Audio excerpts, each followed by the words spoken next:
प्यारे भैया बहन, कैसे हैं आप। आज के ऑनलाइन क्लास में आपका स्वागत है। सर्वेषां शुभम भूयात्।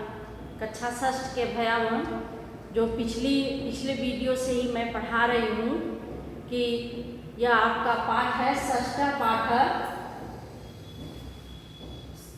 सप्तमः पाठ। वृक्षा सत्पुरुषायु, वृक्ष भी सत्पुरुष होते हैं। अब इसमें मैं आपको दूसरा पैराग्राफ आज पढ़ाऊंगी। पुस्तक आप नहीं खरीदे हैं तो जल्दी खरीद लीजिए, क्योंकि आपको पढ़ने में समझने में असुविधा होगी। इसमें कुछ शब्दार्थ लिखी हूँ। पृथ्वी पर बहूनि, बहुत से, रत्नानि, रत्नों से,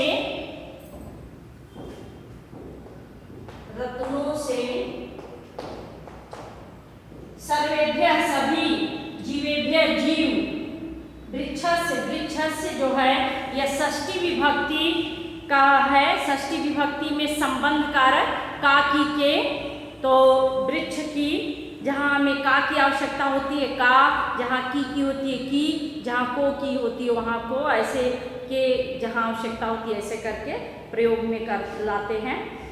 पृथिव्या बहूनि रत्नानि सन्ति, पृथ्वी पर बहूनि रत्नानि सन्ति, बहुत से रत्न हैं। सन्ति का अर्थ होता है। पृथ्वी पर बहुत से रत्न हैं। एतेषु रत्नेषु वृक्षा श्रेष्ठतः अस्ति, श्रेष्ठतमः अस्ति। एतेषु, इन रत्नों में पर सप्तमी विभक्ति का अधिकरण कारक में पर। एतेषु रत्नेषु, इन रत्नों में, एतेषु का अर्थ होता है इन,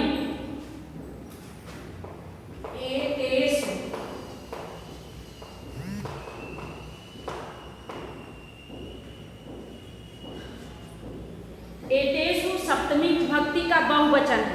एतेषु रत्नेषु, इन रत्नों में, वृक्षस्य श्रेष्ठतमः अस्ति, वृक्ष श्रेष्ठ है। एषा सर्वेभ्यः यः, एषा यः,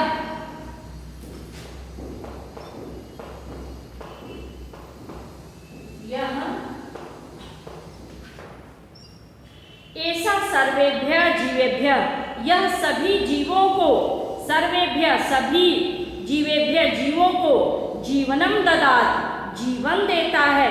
जीवनम ददाति, जीवन देता है। कार्बनम अवशोष्यति, और कार्बन डाइऑक्साइड को अवशोषित करता है। क्या करता है? कार्बन डाइऑक्साइड को अवशोषित करता है। ऑक्सीजनम प्रददाति, और ऑक्सीजन प्रदान करता है।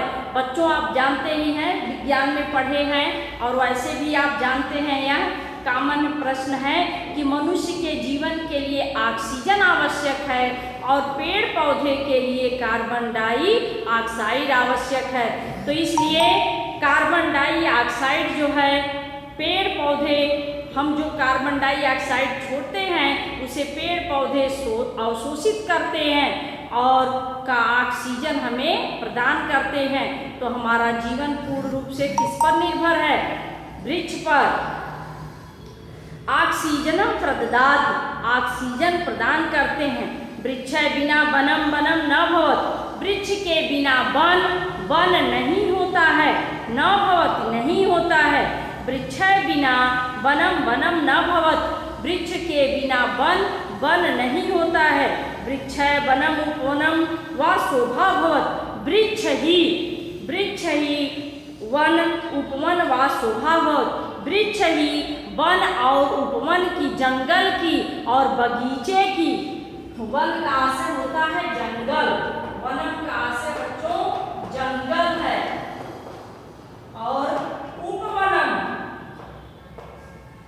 इसका आशय है बगीचा।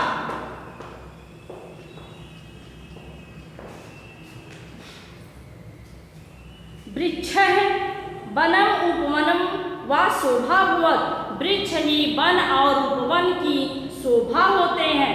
संस्कृत भाषायां वृक्षस्य अनेक पर्यायाः सन्ति, संस्कृत भाषा में वृक्ष की अनेक पर्यायवाची है।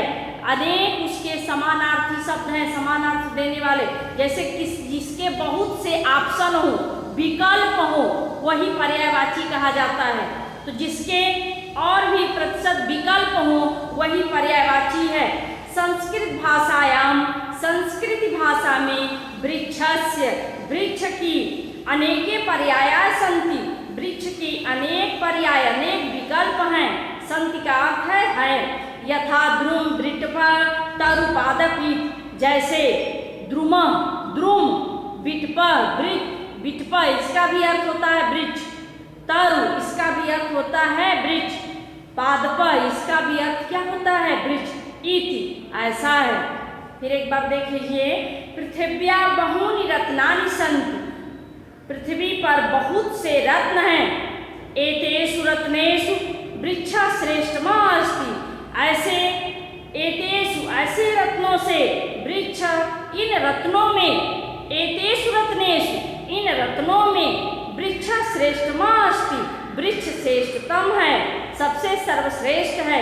ऐसा सर्वेभ्य जीवेभ्य, ये सभी जीवों की, सर्वेभ्य सभी, जीवेभ्य जीवों की, जीवनम ददाति यह सभी जीवों को जीवन प्रदान करता है। कार्बनम अवशोष्यत, कार्बन डाइऑक्साइड अवशोषित करता है। ऑक्सीजनम प्रददाति और ऑक्सीजन प्रदान करता है।